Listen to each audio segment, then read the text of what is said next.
On today's show, we'll look at the middle infield player pool and deep dive a bunch of undervalued players. Plus, a discussion on KDS, trivia, and injury updates. Mike Gianella of Baseball Prospectus joins us next on Beat the Shift.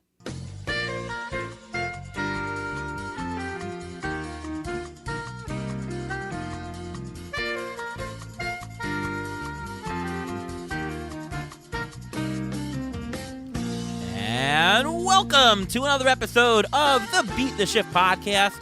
I am your host, Ariel Cohen, and with me as always is Ruvain Guy. How are you, Ruvain? I'm doing great. How are you doing today?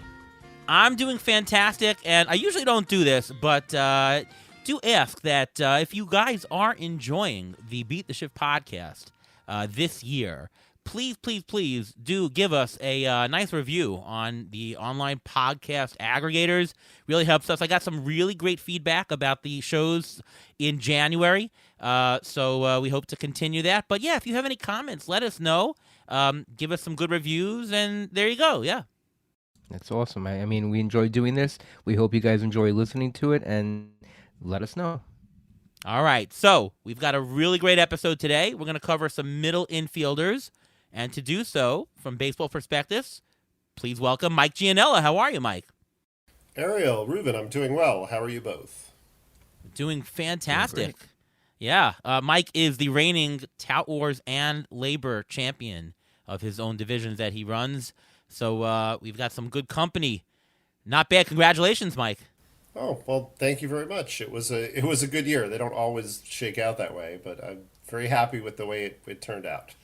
Cross our fingers and hope that happens once again. So, as we do on the show, we jump right into it. And I want to talk a little bit about KDS, the Kentucky Derby-style selection for your draft position. For those who don't know, instead of randomly assigning a 1, 2, 3 to, let's say there's 15 teams in a league in a snake draft, you get 1 through 15. Instead of randomly assigning it, it randomly lets you pick your preferences. So what happens is you tell the system, oh, I prefer to be in this 7 hole, then the 8 hole, then the 12 hole, then the 15 hole.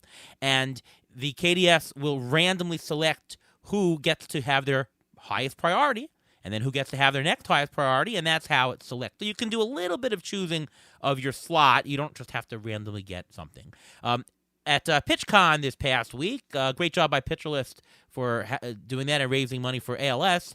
They were talking, there was one session that was talking about KDS. I think it was Derek Van Riper, and he was saying he loves drafting at the end because that's the most like an auction. That's the most like the new term salary cap draft. Do you find that's true, Mike? And if so, and if not, what is your general preference as to where to draft? What slot to draft from? Well, I don't think it is. I was interesting when this question came through on the rundown. Just because, I mean, there's a lot of approaches to an auction, but the 3 most common ones are a tiered approach where you take a player, let's say 40, and then the next one at 32, or have you have it structured. A stars and scrubs where you take 3, 4 really top players, and then you fill out at the end, and then a balanced roster, which is sort of like the tiered approach, but no one expensive. I don't think being on the ends really puts you that much closer to these approaches. You do get the perceived best player if you have the number 1 pick, or close to number 1, but really only in 1 round. I'd say if you're looking for something that's close to an auction or salary cap draft, maybe being in the middle puts you closer to a tiered or balanced roster approach. So I don't really see it. I mean, maybe I just didn't think about it long enough, but I don't necessarily think being like at 130 or 15, 16 feels like an auction to me. Yeah. Do you have a preference as to what slot you pick from? And does that make a difference for this year, 2023? Is it any different than your general standard? I generally don't have a preference. I don't like being either on the wheel or in the middle. So my slight preference is maybe even a 15-teamer being 3 to 5 or 11 to 13 in the first round. It sort of gives you that balance of having some control of the board where you're not right in the middle and you're waiting a long time, but also not being on an end where you're waiting a super long time for your picks. And I feel that way you get to watch like what 2 or 3 of your opponents are doing. And the other part of that question is no. I usually just go for the top pick in a KDS style draft and mostly go down sequentially with some minor differences. But last year was an exception. Last year, I had Mike Trout very close to number one in my rankings, so I was shooting for picks in the 10 to 12 range, looking at what his ADP was last year. This year, I have Aaron Judge ranked number one, and I'm not really going to get cute with that. I'm going to probably just go for Judge for the top spot and not too much messing around with KDS. All right, Ruvain, what is your general preference, and does it differ for 2023 drafts? Well, my preference, I think, is toward the middle of drafts between picks 6 and 9, only because I can get the best view as to what's going on during the entire draft, not just the first couple of rounds. You get to see the landscape. You usually get either start or be in the middle or toward the end of some runs, so you see exactly what's going on. And that's why I don't think being at the end is like having an auction, because if you're at the end, it's not an auction at all. You have to reach sometimes. You have to pick what you don't want to, and that's not what an auction is. An auction, you can bid on any player you want. You can go at it any way you want to. This year, though, instead of going in 6 to 9, I'm thinking about going earlier on, only because I'm looking at the current ADP and I'm seeing the top pitchers falling out like the end of the second round, beginning of the third round, that type of thing, and like the pitchers that I want. And I think it would be a better idea to get a top hitter, another top hitter, and then go for one of the pitchers that I like. It just happens to be the way the ADP is falling, and I think that's the way it's falling this year. So my preference in general is to have to have the middle pick. I very much prefer that. And there's several reasons for that. I mean, first of all, number one, I'm a value drafter. My goal is to draft and accumulate the most value along the way. And it's far easier to do that in the middle, I think. I mean, like, let's say, to illustrate that, let's say you're in the 8th round, right? And you have a player that you really like a lot more than ADP, right? If you're at the end, you sort of have to grab him. Otherwise, you're going to lose him. He's not going to survive 30 picks. If you're in the middle, maybe you can take a chance because you only have to survive 15 picks. Or if you grab him, well, you've gotten him a half a round later than if you were in the beginning of the round. So you're basically gaining half a round, or maybe even a whole round if you wait and get him. You're gaining the value in little bits along the way. And I know people take a look and say, oh, I really want this guy in the first round. It's not really just about the first round. I think you're accumulating more value along the way. You can control stuff more. It also has to do with the fact that in snake draft there are runs. And if there's a closer run, and you've just picked, you're at the end, you did not pick a closer, all of a sudden all the closers go, you could be shut out of a price tier for closers or for whatever position. It's a lot easier not to lose out on runs if you're picking in the middle, because there's always somebody a couple picks later. So that's another reason why I think it makes it easier. And, you want to make everything easier for you. I also think that it's also an information imbalance. When you're picking in the middle, a pick comes to you, you make a selection. But when you're in the end, it comes to you and you have to make 2 selections. So you have the same amount of information coming to you, but you have to make 2 decisions instead of 1. So it's a little bit of an information balance. You get more information about the draft if you're in the middle. So there's a lot of reasons I like. It really depends on the year. If I really like the top 1 or 2 pick or 4 picks, maybe there's a reason to do that. Sometimes I'll tilt a little bit more. I'll say, all right, I like the end more than the beginning. So, if I'm going to pick, let's say the middle pick is 8, I'll do 8, 9, 10, as opposed to 8, 9, 7. Like, instead of hovering over the middle, I'll tilt a little bit towards the middle. But in general, I'll do that. This year, I really don't see a huge reason to go first, so I'm probably going to stay more towards the middle, if any. Anything else to add? Nope. I think you nailed it perfectly. I think it all comes down to our person's preference, and I really think that there is no wrong place to draft, only bad strategies that don't work because you don't plan properly based on where you're drafting. All right, so we're going to talk about middle infielders on today's show, and just to set up the player pool, I know last week we talked about, with Frank Stamfel, about position being deep, and deep is defined as, if you go a couple of picks down, the value of the, 7th, 8th player, if it's a deep position, it's going to be worth more than 7, 8 picks down, the value of a shallow position. So question to you, Mike, let's just set up, is middle infield the deepest position this draft season? Probably, but I'll offer the qualifier. It is because of second base. So second base is very deep. Like it goes down pretty far. I look at players even in a 15 team league where I'm like, oh, like these are some solid options. Even as my third middle infielder. Shortstop has a lot of potential high end options, but falls off quickly. And what's really tricky at short is you have players like O'Neill Cruz and Wander Franco who certainly could, provide you with some, great stats, but there's also, a good deal of risk in those players as well. So I think there's two things at play. I think there's the deepness where you have a lot of players early. So I find that shortstop is deeper than second base in the sense that the whole middle of the range is a lot more rich in shortstop. So, for example, the seventh best shortstop I have valued at $20. The 19th best shortstop is valued at $13. So you've got 12 players at the position at shortstop within a $7 span. And that's about 6 to 7 rounds worth of ADP. That's a huge span of value, and it's very, very rich with players. The other thing at play is the bottom of the pool, where you have the replacement level, and their second base is so much prevalent. So maybe let's not call it deep. Maybe let's call it having a wider bottom.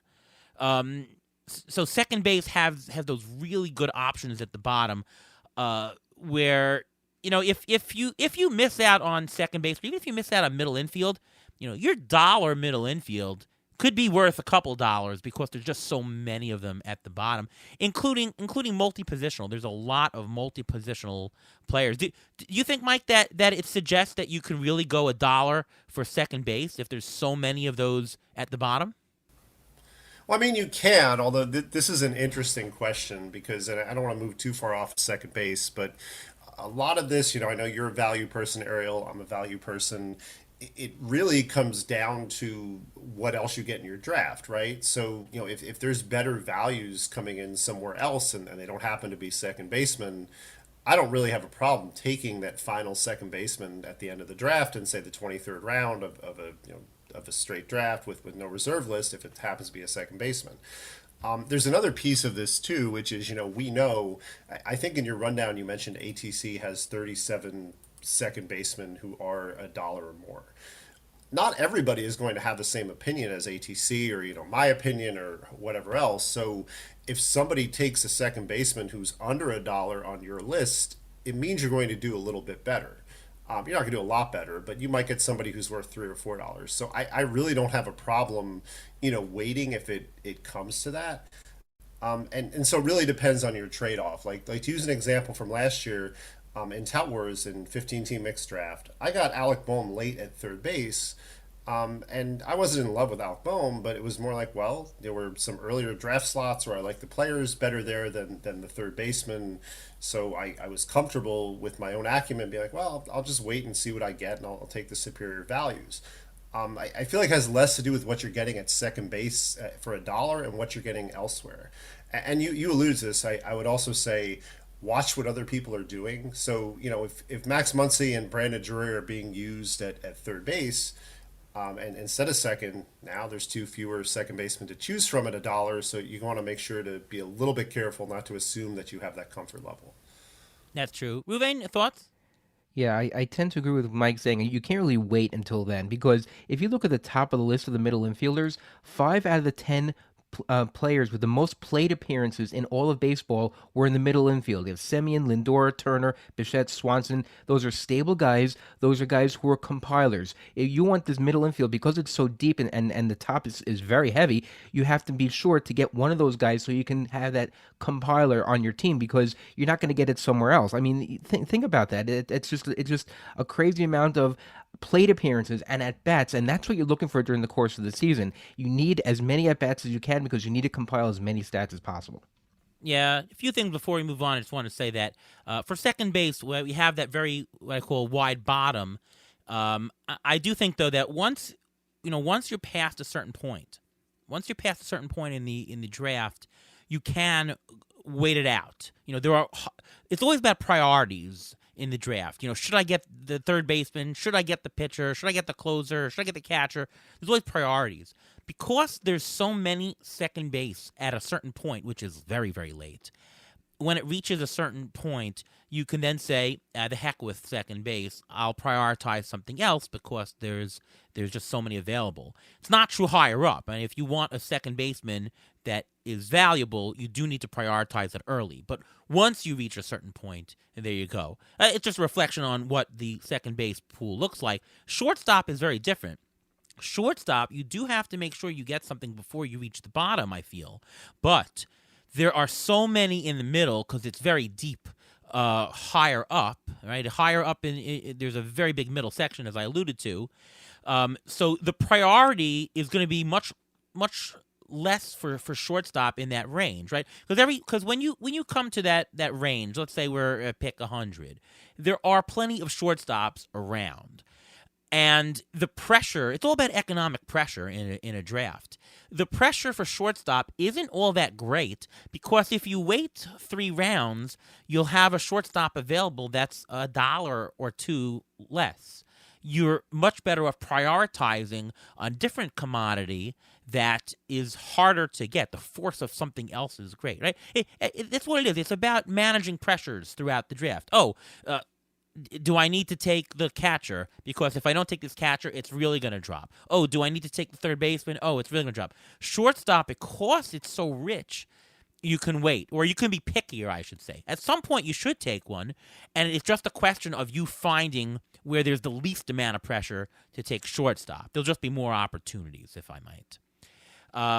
Now, in terms of the other thing I see about the middle infield position is stolen bases. So, according to ATC projections, counting all the players, not just draftable, all the players in the player pool, there are about 1,000 stolen bases available in the middle infield, and you need 3 of them if you're drafting in a standard 5x5 15-team roto. In outfield, there's 1,275, although you need 5 of them, right? You need 5 outfielders, so there's going to be less stolen bases per outfielder. Corner infield, only 350 in the player pool. Stolen bases, 120 for catcher, 120 stolen bases.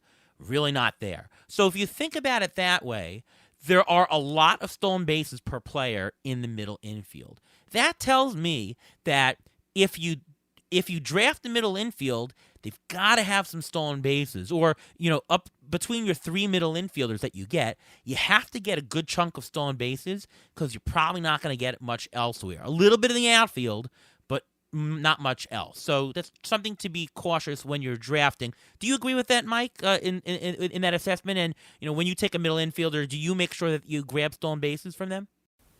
I mean, not necessarily. So, it's funny how we slice and dice all this stuff differently. I was looking at ATC, to prep to come on, your show, and I was looking at the 20 plus stolen base level. ATC has more outfielders projected to clear 20 stolen bases than middle infielders. Now, yes, you need 5 outfielders, you need 3 middle infielders, you're correct, so it's a different calculus. So I'd say you don't absolutely need to get shortstops, 3 middle infielders. However, you should think very carefully about how you're going to construct your roster where the category is concerned. If you draft Corey Seager, for example, at short, it's not a great idea to draft Carlos Correa as your middle infielder.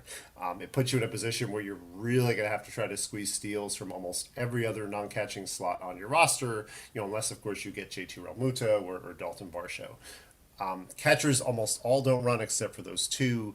First basemen don't really run very much. I mean, a couple do a little bit. So that's something else to consider if you take a stolen base middle infielder, outfielder.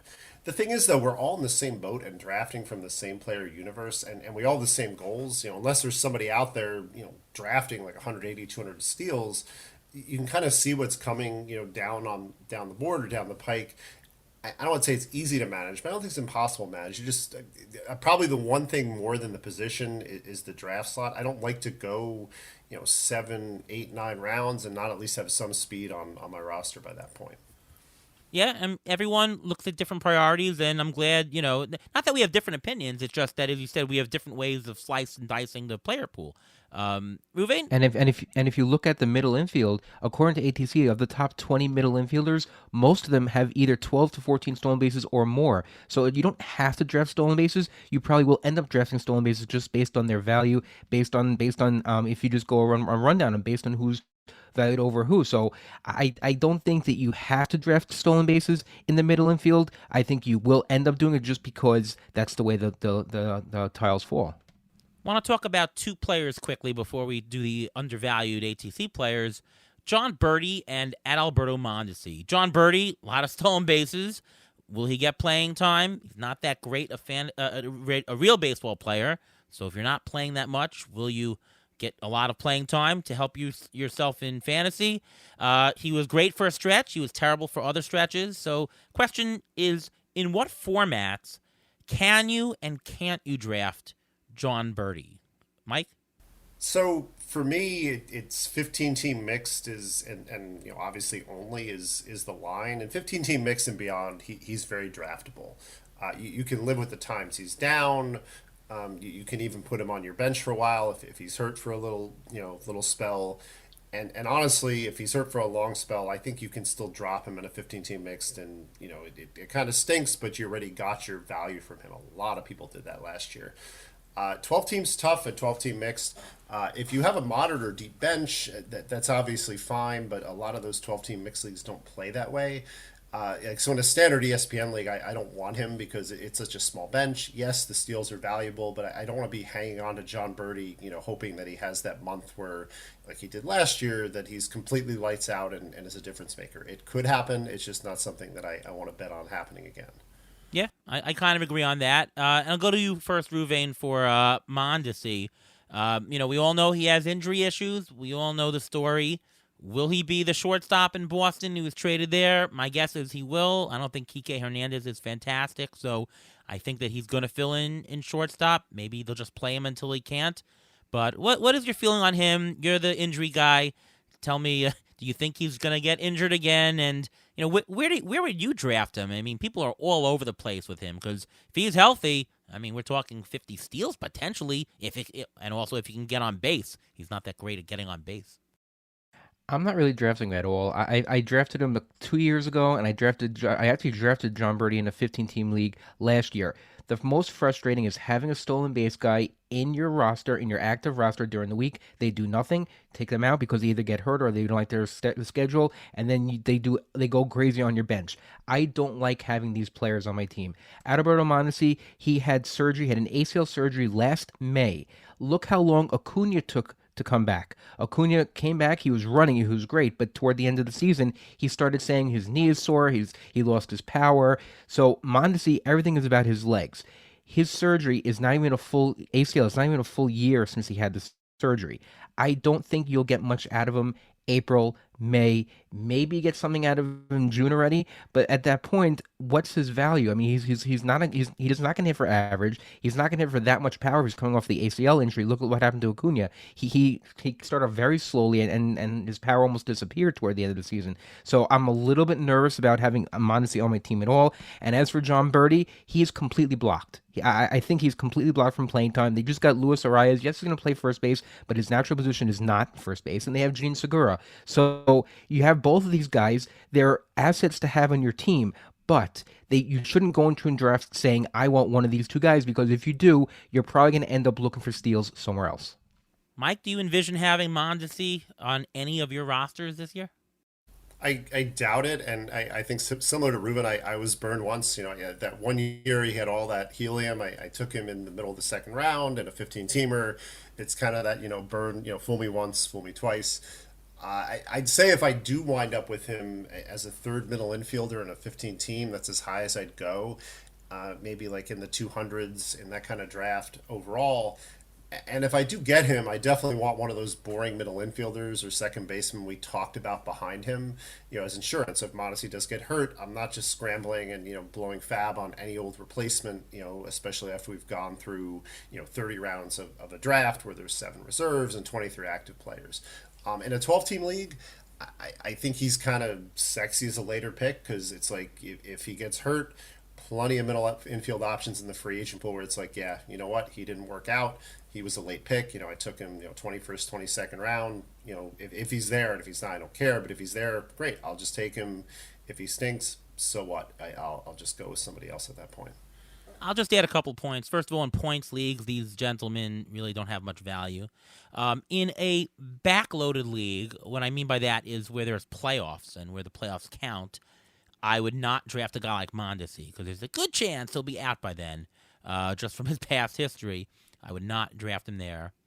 And the other thing I'll say, though, is that with these two gentlemen and with any of these one-category speed players, I'm more inclined to draft him in a trading league, or especially in a league where there's a lot of trades, because I would not count on them for the stolen bases, but I don't mind developing a surplus.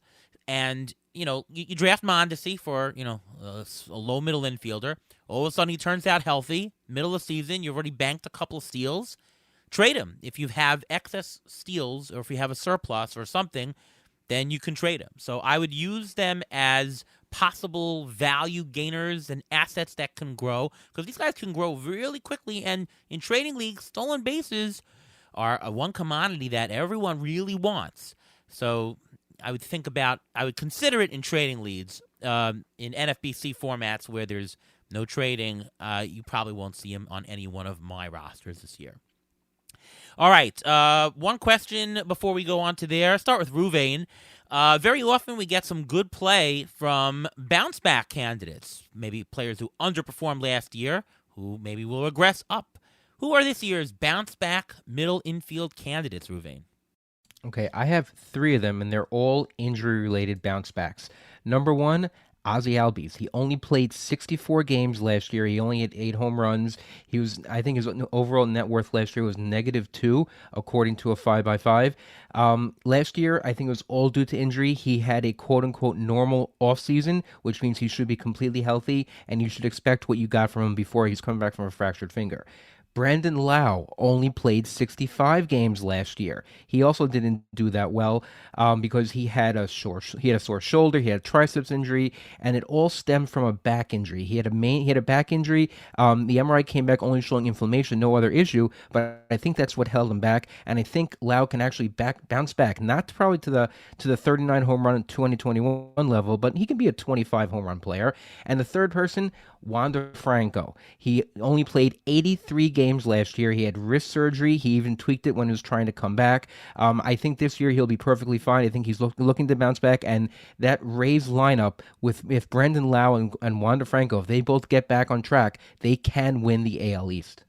Mike, anyone else to add to this list? I mean, I have a few, but I'll just go with 3 as well, and 2 of them are also injury players. One of them's Tim Anderson, missed a big chunk of time last year. He's not super undervalued, but I feel like he's being overlooked. Like he went from being a bad average hitter to being an almost automatic batting average hitter, and in Roto that's a very underrated category, and he's going to come close to 2020 no matter I feel what he does. Jorge Polanco, another injury guy. He was on his way to 25-30 home runs, about a 250 average before he hurt his knee. I don't think he'll run this year, but everything else will be there, and he's getting a discount. And then finally, I'm not in love with him, but Javier Baez, they're moving the fences in and they're changing the configuration in Detroit. It's the prototypical first year of a new deal, pressing too hard. Yes, there's some risk, but Baez isn't going anywhere near his ADP last year, and I feel he's coming in at a solid price. And Ariel, I suspect he's one of the shortstops you were mentioning before when you were talking about the depth of the position. Yeah, I mean, there's so many to talk about, but absolutely. There's a lot of similar players to him in the pool. I'll throw in 3 more names. How about Max Muncy, who plays in a really good lineup? That's somebody to think about. How about Ketel Marte? He had an underperforming season. Maybe there's a bounce back there. And Jonathan India. Everyone was so high on India last year. Hey, he still has room to grow. So watch out for those bounce-back candidates. All right, we're going to do the ATC undervalued players. Again, we don't go through all the player pool on this on our podcast here. Jose Altuve, everyone knows about him. We know about the good guys, but how about some guys in the middle and at the bottom who are undervalued according to ATC, and we'll deep dive them to see if we agree with ATC's assessment. All right, but before we do that, it's time for the Injury Guru's Trivia of the Week. So we're going to jump in now to the undervalued players. So my question is going to be based on one of the players we're going to be talking about now. Which 4 players led the majors in infield hits last year? Mike, do you think you can get the 4? I really don't. This is middle infielders only? Middle infielders. No, actually overall. Which 4 players? 3 of them. 3 of them were middle infielders. 3 of the 4 players who led the majors in infield hits last year. Who were they? Oh boy. Just think speed. Yeah. Birdie? No. Have to be a high average. Andres Jimenez? No. Trey Turner was number 1. Jimenez was going to be one of my guesses. Trey Turner's had 33 infield hits last year. Now, Mike, you just mentioned one of them, Javi Baez. Javi Baez had 22 infield hits last year. I would not Austin have guessed Hayes that. is the only outfielder on this list. He comes in with 23. But the first shortstop we're going to be talking about, or first middle infielder we're going to be talking about, is Ahmed Rosario. He had 23 infield hits last year. He hit the ball on the ground over 50% of the time. So with his speed, he's able to beat it out. And then he's got a great batting average. I mean, he batted 287 in 2019. He batted 282 in 2021 and 283 last year. So it's pretty stable there. He's a good 10-15 guy with a 15-20 upside. His walk rate went lower, but so did his K rate. So that's not too much of a concern. And where he's going right now, I like the amount of speed that you can get from him. Yeah, Mike, you, unfortunately, this episode was a very hard trivia question. Sometimes it's easier, but we both got pelted here on this one. But yeah, what are your thoughts on Ahmed Rosario? According to ATC, he was about a $3 bargain. He's going in the 9th round of NFBC drafts, pretty nicely priced, and he steals, and he does a little bit of everything, actually. Is that a value for you? Yeah, I think Rosario, and it's players like this, right? He's an underrated grinder. The reason that he is a little underrated at ADP, I think some people don't really understand the value he brings with the boring contributions that Ruvain was just talking about. That 10-15, or last year's a little bit better than that, and a plus batting average, and he's on a really good Guardians team, so there's going to be some runs there regardless of where he is in the lineup. That really plays. You don't want to push him too far up the list, and there's some better shortstops ahead of him. But yeah, I think people forget that it's important to have a player like that. You don't need somebody who's necessarily going to hit 30 home runs or steal 30 bases at every slot. And you're not going to get somebody like that at every slot either.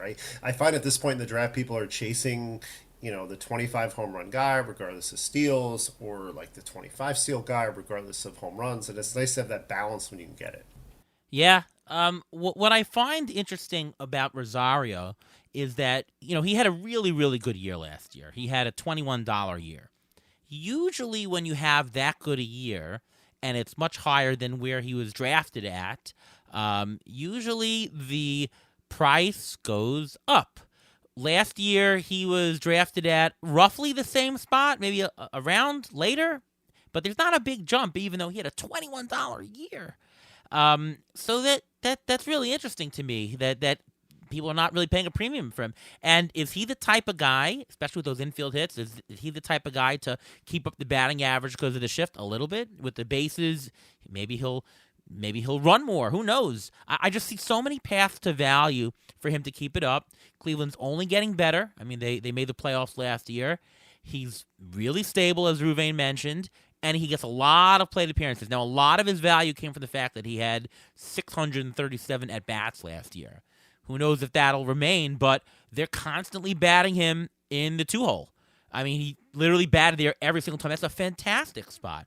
Strikeout rate is superb. It's being cut down. He's got just everything is there. I think that he is just legit. There's not much more upside to this. Don't say, oh my God, he's going to blossom. I don't think there has to be. I will take at this point in the draft the stability, and in that big hot spot of shortstop that I mentioned, if he goes around over ADP and I'm sitting and waiting for a shortstop, why not? I think he's definitely a nice little value there. And you mentioned his at-bats. He's had over 588 plate appearances 4 of the last 5 years. The only year he didn't was in 2020 when he wasn't able to. Let's talk about Gleyber Torres with the Yankees. He stopped playing shortstop, and look at the results. He had a $17 season, 24 homers, and 10 stolen bases last year. Looked great. Now, those earlier power numbers we saw in 2019 where he had 38 homers, that looked a little fluky. I think that was the year of the juiced ball. He also had just an outsized homer to fly ball rate there. So I don't expect those days to come back, but he had 24. Last year, ATC's projecting him for 21. Just pretty much a repeat, even just a little bit of regression, and he's still a $16 player going for a nice small bargain. Plays second base. He's going roughly the same spot as Amed Rosario. To me, whoever falls a round or two later, and there's a high probability that somebody's going to fall later, that's a great spot. I'm totally comfortable picking him as my second base, middle infield, or whatever. I kind of like it. It's actually really good for a second baseman there. Thoughts, Mike? Yeah, I like Torres too. So, it was encouraging, to your point, Ariel, that the power came back. And yes, it was never going to come back to 2019. But I do also think that something that the projections aren't necessarily going to do is predict future growth. It's really easy to forget. He's only 26 years old. He's been around a long, long time and had ups and downs. And I think we look at Torres as a seasoned veteran. But I'm not saying he'll get to 38, but there could be like a little bit more of a level here, like upper 20s. Maybe he brushes with 30. He's a very talented player, and someone who was hurt, I believe, by the pandemic, and with the stoppage of play there for a little while. I don't want to over predict him, but I think he could actually be a bit of a bargain. And just based on that, I'm kind of leaning a little bit him over Rosario, although I do agree with you. I'd be pretty happy with both of them, where they're going right now. Yeah, ATC interskew is very negative at negative 1.3, and that suggests that whatever ATC's projection, well, there's one outlier low, so actually if you threw away that outlier, ATC's projection would be even higher, and he is so spread out categorically. His value comes from multiple places, including steals, everything. His run production is great. I mean, he had 73 runs, 76 RBIs. That's tremendous. It's 5 categories almost. So he's very stable, and I do risk-adjusted pricing. It adds another $1.50 or so. So he's there, and you're seeing some growth potential. I'm saying that even without growth potential, he's still a nice little value right there. So I kind of like it. Ruvain, are you thumbs up on Gleyber Torres? I am. I'm very thumbs up on him. And listen, if you listen to the New York City radio, sports radio, you'd think that the Yankees would have the worst second baseman in all of baseball. They wanted to trade him. They wanted this, wanted that. He's been pretty stable. If you look at the numbers, he's a guy that you want on your roster, especially at this level. It's perfect. The only thing I think will improve, though, is he had a 295 BABIP last year. So I think his average will be a little bit higher. And like Mike, you said, he's only 26. So for Gleyber Torres, I think if he bulks up a little bit, there is still room for growth. Yeah. By the way, I mentioned InterSK, the ATC statistics. I did a nice presentation at PitchCon all about the ATC volatility metrics. So if you want to spend a nice hour really diving into what they all mean and some nuggets of who might get some bumps and all that, check it out. It's on YouTube at the Pitcher List channel. Some good stuff. All right, moving on to Jorge Polanco. Mentioned him earlier in the show. He's going at a really, really big discount, actually. He's going the 12th round, but he might have 8th round production or something like that. That's huge. He was on the pace to doing great and, then had some injuries and some problems. He's not going to go back to where he was back when he hit 33 homers in 2021, sure.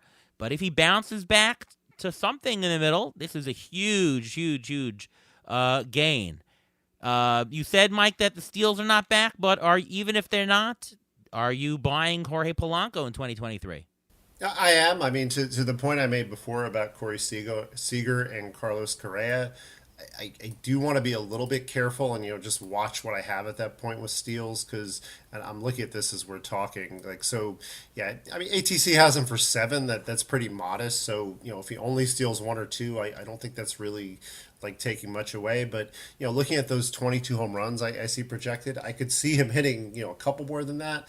Yeah, I kind of agree with you. I think this is a really solid price, and people are forgetting it's a knee injury. It doesn't look like a chronic injury. I'd have to kind of defer to Ruvain on that to know if it is or not. But yeah, I think he's a bit of a bargain.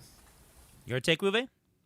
Yeah, it's not a chronic injury. He injured his knee sliding into home plate on August 15th. After August 15th, he only had 6 hits the rest of the season with 1 home run. So I think that the knee really hindered a lot of his value at the end of last year. His BABIP last year was only 269, so he was also hitting into some bad luck there as well. He only played 104 games. His launch angle increased, his fly ball rate went up, but his home run to fly ball rate went down, which is a little curious. I think he may have gotten a little home run happy early in the season after hitting 33 home runs in 2021. So I think you can really expect like a 22 home run, single digit stolen base guy who maybe bats in the 260s. Here, my question for you on him is: look at the profile and the stats, compare him to Gleyber Torres. Isn't it really similar? I think they're very similar type players. I don't. The only difference is I think the batting average you probably get Jorge Polanco a little bit higher because I mean he did have a higher batting average in 2019. So I think you may get a higher batting average there. But otherwise they're very similar players. And I'll be happy with either one of them at that point. If I want more home runs, I think Gleyber Torres, because he plays at Yankee Stadium more often than not, I think he would have more home runs at the end of the season. So if you're looking for power, you go there. If you're looking more stability, I'd say go with Polanco.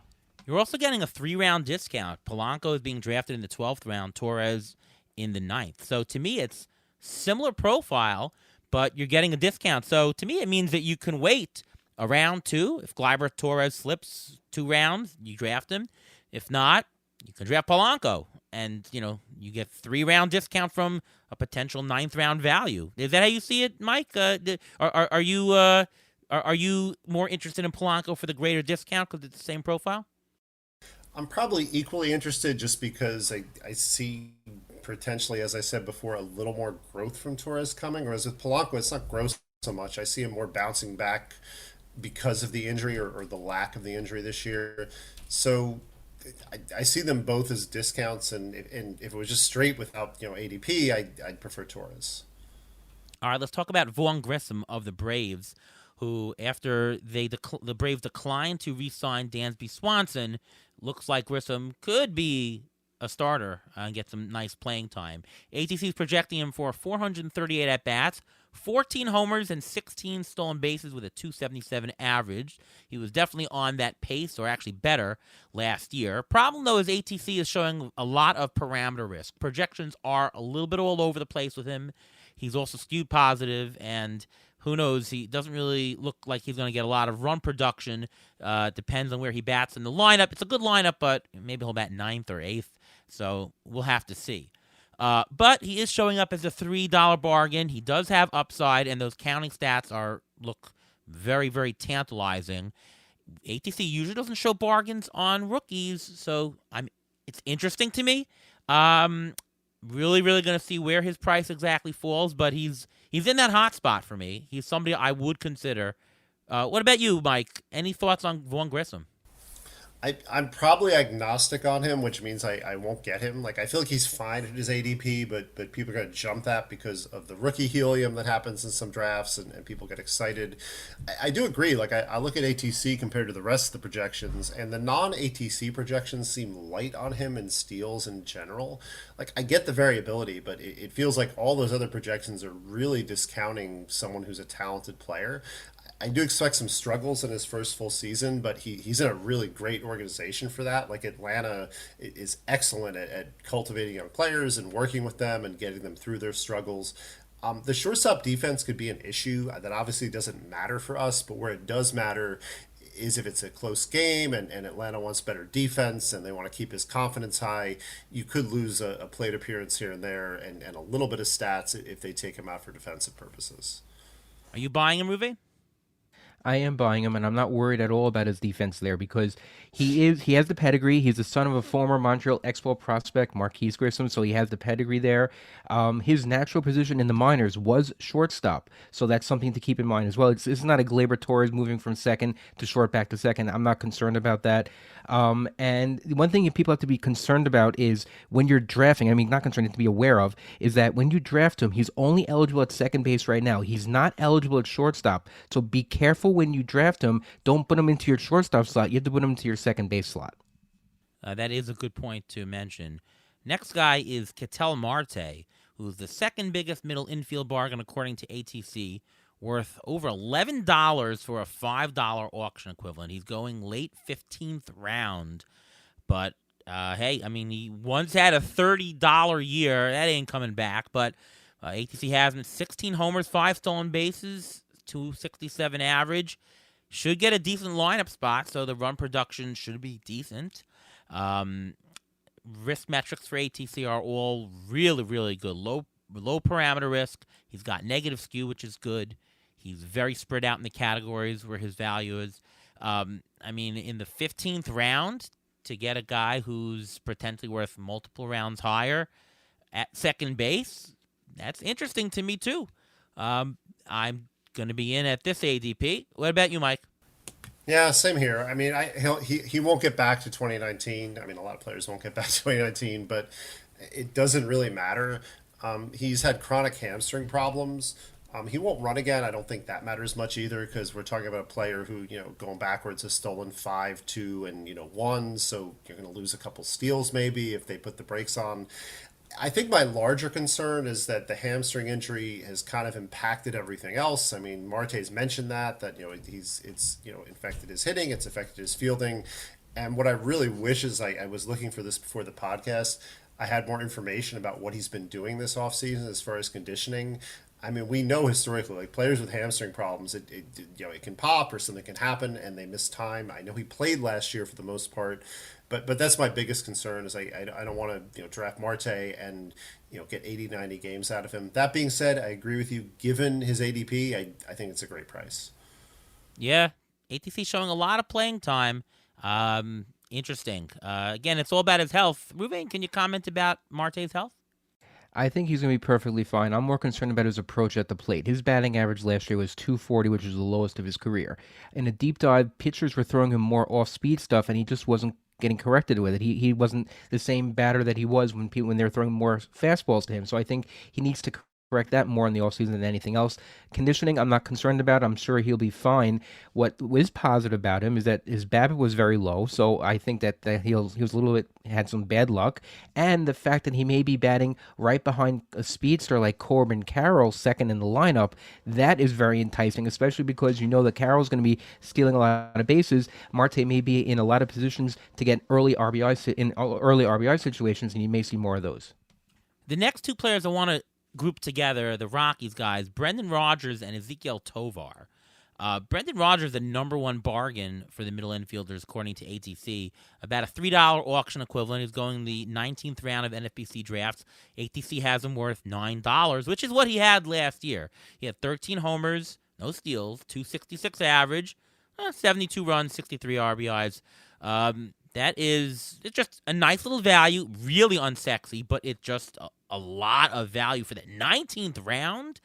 I don't really love the guy.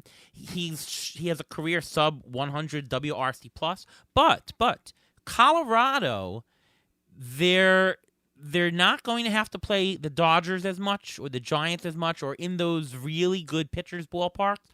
So you might actually see some better home road splits for the Rockies. So maybe that helps them a little bit. And as far as Ezequiel Tovar, Tovar has got more upside. Tovar is interesting. He's going 17th round, so it'll cost you a little bit more. But he has, 10 homers, 10 stolen bases is in play. Maybe close to 2020 upside. It'll, everything has to go right for that, but he has the skills. Question is, will he get any run production? Will he bat ninth? Will he be the starter? What's your take, Mike, on the Rocky situation with those two interesting middle infielders? Well, to start with Rodgers, it is a classic case. He was too highly rated last year. You alluded to this before, Ariel. I forget with which player. He's just too lowly rated now. I get it. Like he's a limited player. Even if he goes off, you're probably looking at 20 home runs, not 30. The hard hit metrics did improve last year. The walk rate went up. The strikeout rate went down. These are all good signs. Similar to Gleyber Torres, he's 26. He's not 29. I think there could be some more growth. Something underrated about Rodgers in a format like NFBC, last year he was a great home start road bench player in leagues that support this. Most of his power came at home, had a great average at home. If you're in a league like that where you can slide him in and out, I think he's a really sneaky good play if you compare him with somebody else. The thing about Tovar, without a doubt, his glove is MLB ready. I'm just not sure about the bat. And yes, it's Coors Field, but I'm still not really sure. There was a great piece at Baseball Prospectus by one of our prospect guys, Jared Seidler. He talked a lot about how we don't, as a community, really look at organizations when it comes to player development, and how some players were almost surprised, like Jeremy Pena last year, he succeeded. It's like, well, he succeeded in part because the Astros are amazing developmentally. The Rockies, to put it kindly, are not. So that's my biggest concern with Tovar, is even if he has the job opening day, he just might not do much. I mean, he could. I think that ATC, which is what, 14 home runs and 11 steals, that's realistic. And if that's what he does, he's certainly a bargain. And I heard people comparing him to Troy Tulowitzki. I think I saw in Jeff Zimmerman's Minding the News where, he talked about people in the Rockies organization saying, oh yeah, he could be, the 2007 Tulowitzki where he struggled and then, was gangbusters. But we might get the 2008 Tulowitzki, which wasn't much power. And yes, Tovar has more speed, so he could still steal 10 to 12 bases. But if you're looking at a guy who hits like 7, 8 home runs with 10 to 12 steals, it's okay. I just don't think, given all the other options at the position, you're going to be getting this great bargain. Yeah, I mean, Tovar has one of the highest interprojectional standard deviations from ATC. I have some projection systems that have him at close to 5 stolen bases for next year, and some close to 25 stolen bases. That's crazy. That's a crazy range. And I've seen this before for Rockies players. I mean, Garrett Hampson has had that. Has Garrett Hampson ever worked out for fantasy players? No. Another Rocky guy, another mismanaged guy. I very much agree with your sentiment about Rocky's organization. And although ATC is showing a small bargain, when you risk adjust his price, I don't think so. Whereas Brendan Rodgers, for me, I think it's more stable, and the bargain is humongous. So, again, there's no upside there, but if I'm filling rosters, especially in a deeper league, like in a 15-team or any mono league where you need the at-bats, you just want some production, it's tremendous. Those are the guys who, to me, I'm not going to say win your league, but those are the guys who really get you, going towards the top of the league. Ruvain, are you in on any of those two guys? Brendan Rodgers, yes. Tovar, no. Brendan Rodgers, he is the epitome of boring. 12 to 17 home runs, 60 to 65 RBIs, 60 to 65 runs. As a middle infielder, that's perfectly fine, and he's had those exact same numbers the last 2 years. He had those numbers in the minors. You shouldn't expect anything else. There's little upside and very safe. As for Tovar, he only played, I think, 9 games last year. So his K rate was 25%, which is going to happen because he's only 21. There's going to be growing pains. But there's really no one else behind him, so I think the Rockies are just going to let him play. The only player that's behind him is Harold Castro, and I don't think the Rockies really want to see Harold Castro play ahead of Ezekiel Tovar, but the Rockies did crazy things with their lineup before, like sitting other people that should have been playing, so you can't really go by the Rockies, and I agree, Mike, 100%. The Rockies do not develop their players properly, and I think they should have left him in the minors a little bit more, get him a little bit more seasoned, but that's not the way the Rockies work. 2 more players to go. We'll do them a little bit quicker. One is Luis Garcia of Washington, and I have to say, as a guy who does some matching of projections, Luis Garcia gives so many fits. There's the pitcher, there's the other pitcher, there's the second baseman. Oh boy. Make sure you're taking the right stats if you're looking at different spots. But Luis Garcia, thoughts, Mike? Any interest, any upside for him on Washington? He is multi-eligible at second and short. I don't know if that makes a difference to you, but what are your thoughts? I mean, he has some upside. It looks like the upside is mostly in power. We could be looking at like 13 to 15 home runs and some improvement.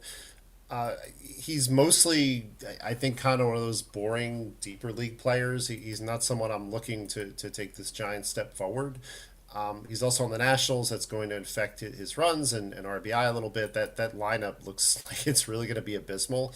But at his price, at his ADP, I think he's fine. Like I'm not going to bury Luis Garcia. I'm just not expecting him to take a huge step forward either. And Ruvain, let's go to you on the last player, Nick Gordon. He is the brother of is it Strange Gordon? Or D. Gordon, the batting average stolen base guy from a couple years ago. He has good potential. Again, he could go 10-10, like he almost did last year. He can go 20-20.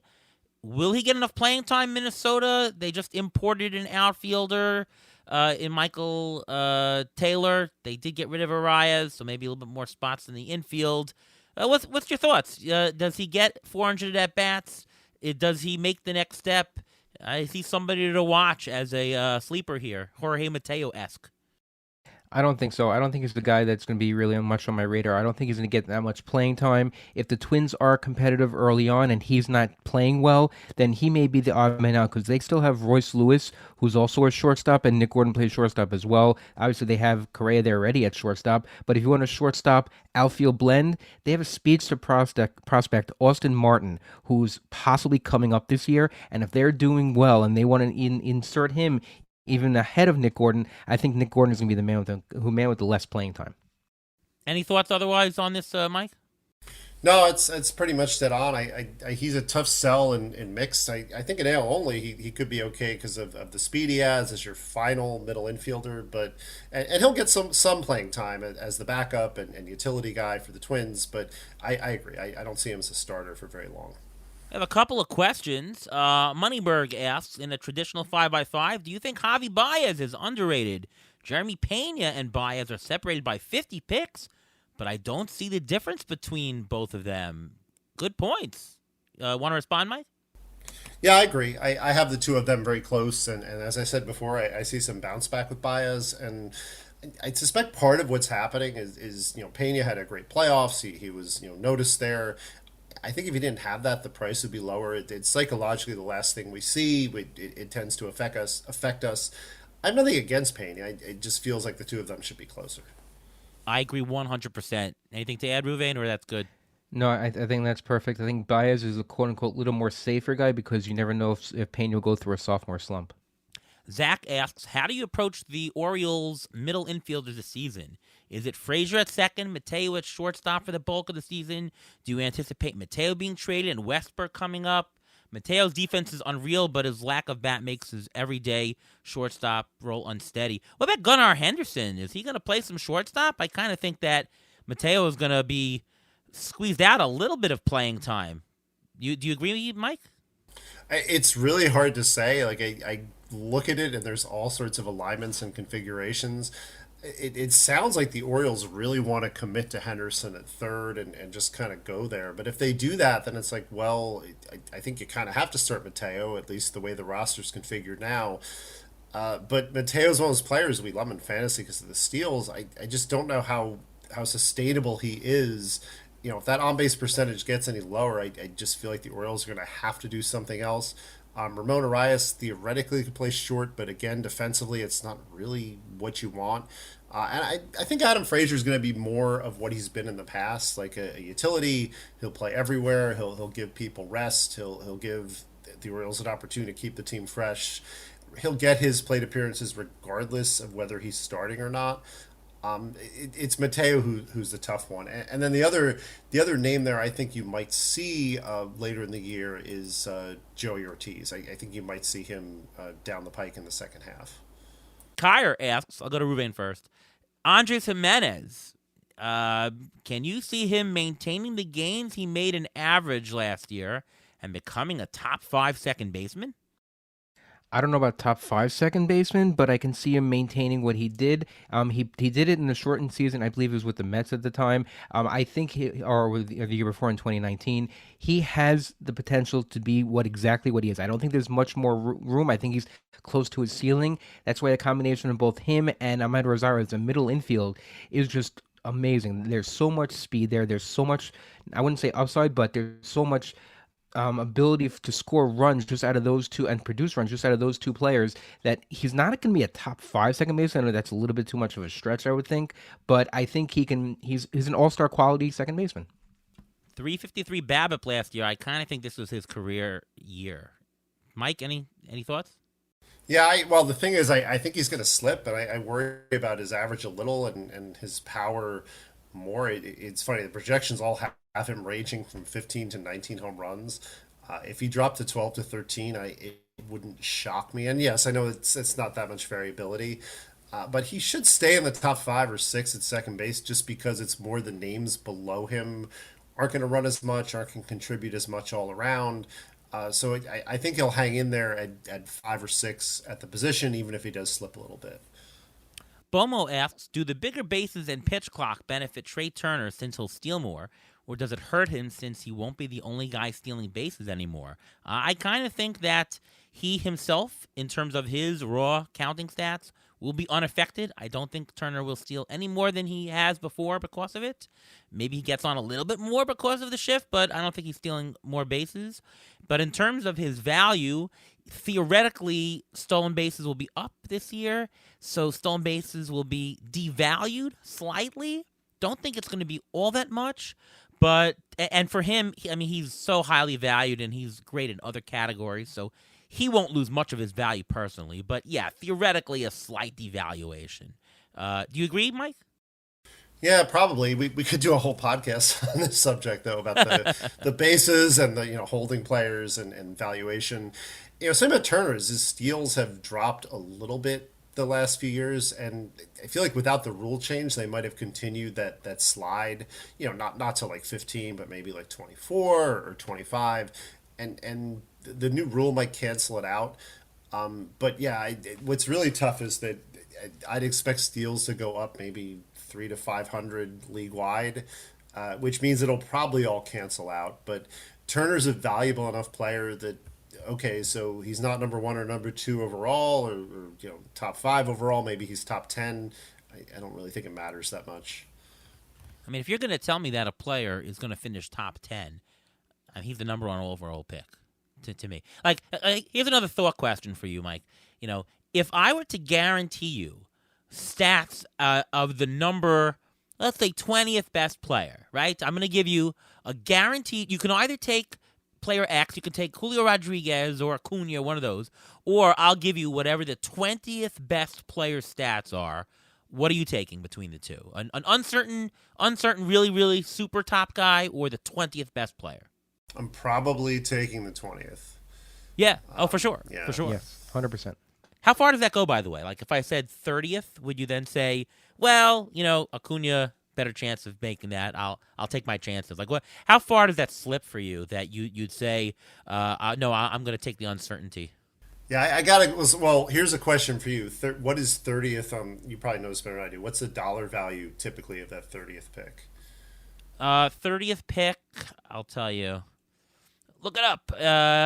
It is about $25. Yeah, so 25 is about what the average first round hitter tends to earn. So 30 is right about where I'd start being like, and that's average. So keep in mind that that first round pick, you could hit the jackpot and get the 2020 version of Aaron Judge, or you could get somebody who gets hurt, or even a Bo Bichette who wasn't awful, but you're not exactly like doing cartwheels about that either.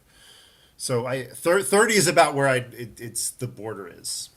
Sounds about right to me. That sounds good, Ruben.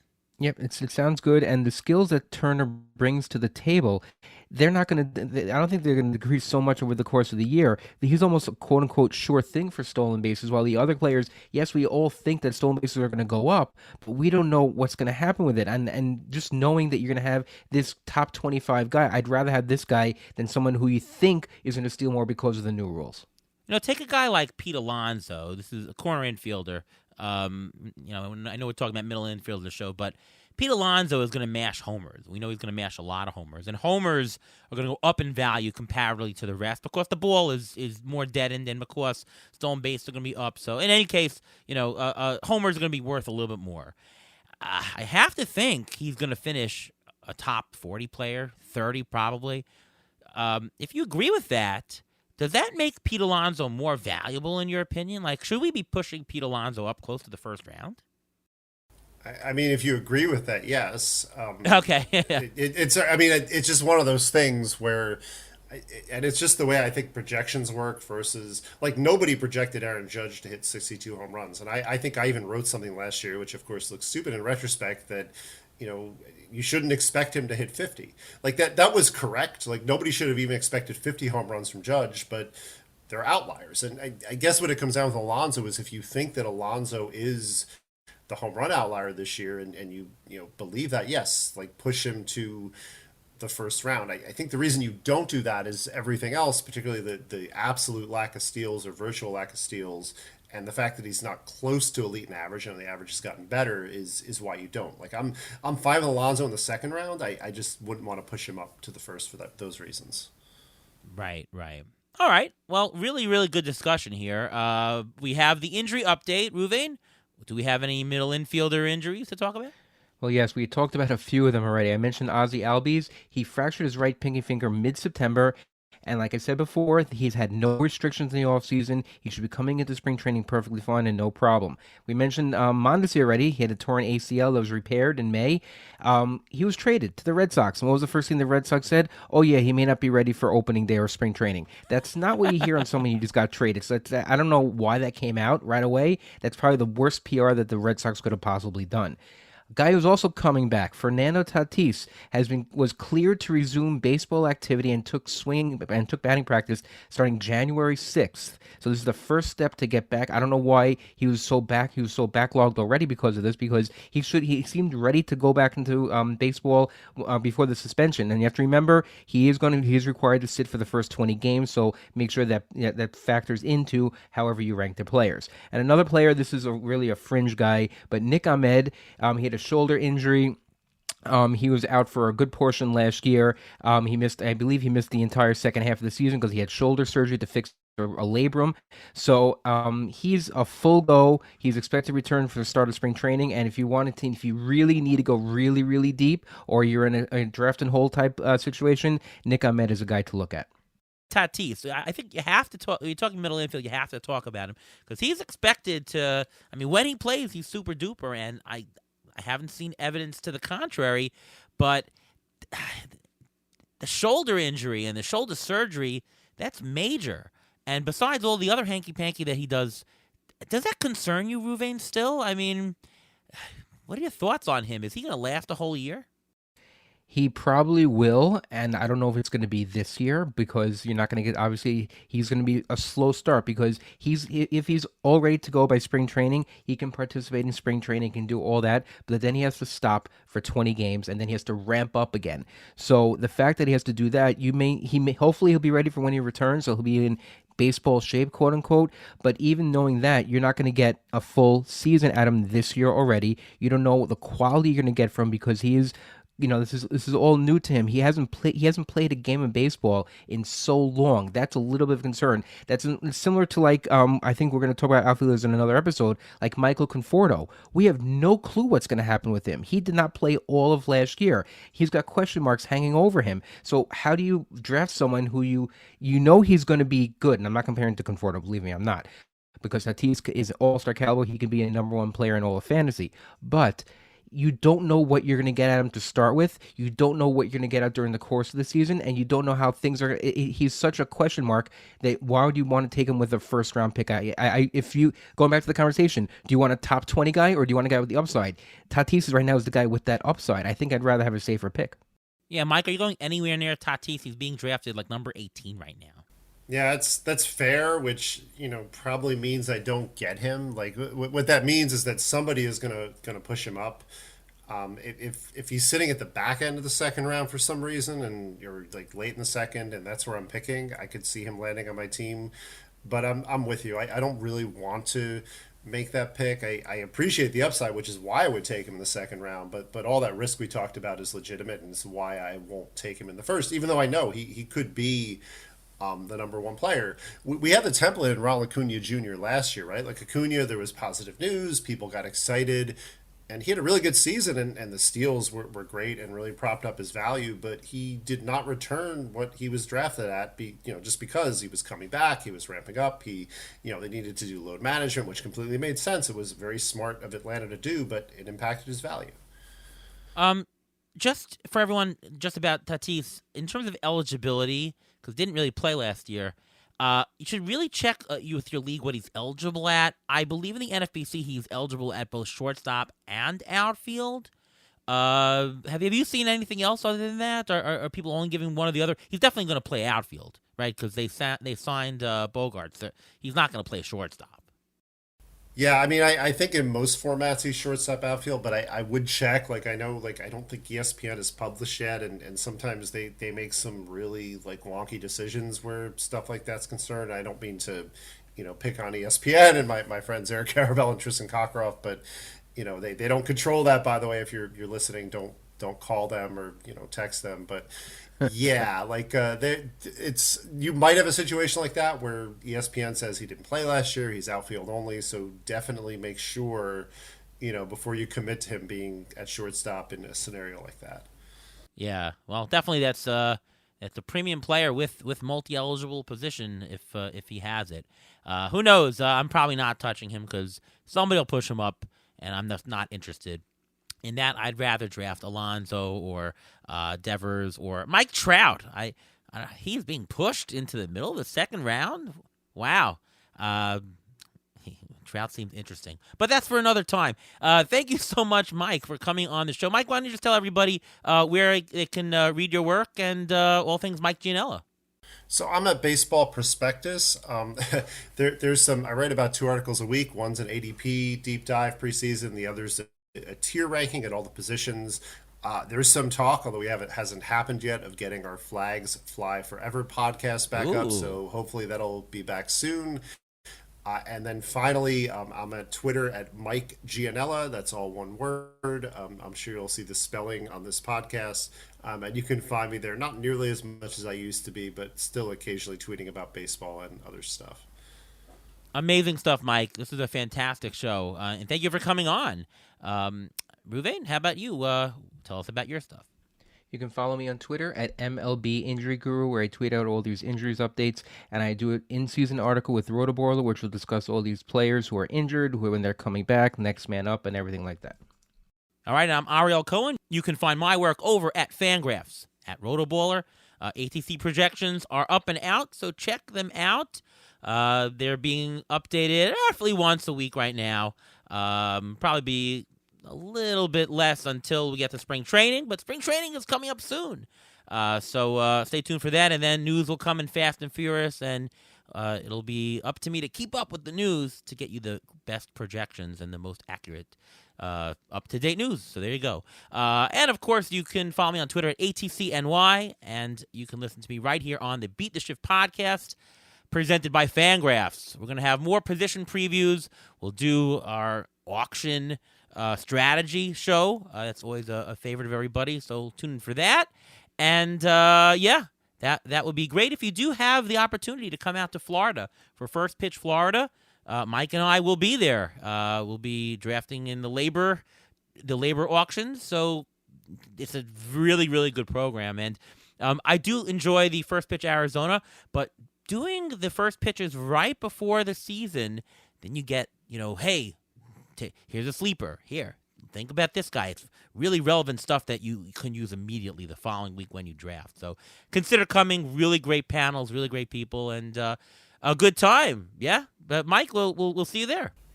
You will, and I did find out while we were talking that my draft is Friday. So thankfully, I don't have to reshuffle flights or hotels or anything like that.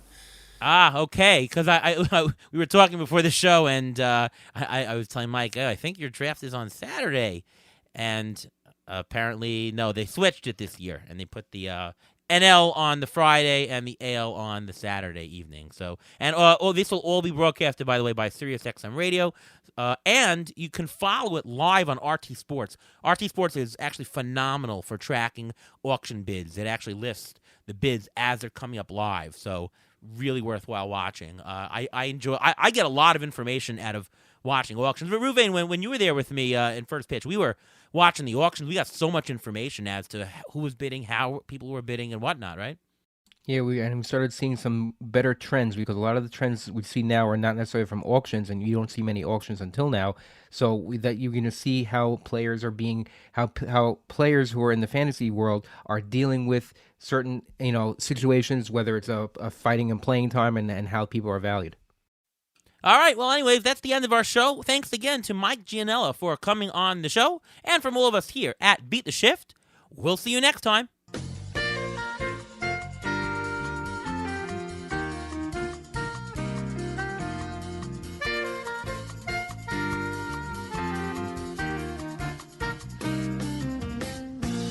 Thanks for listening to the Beat the Shift podcast presented by Fangraphs.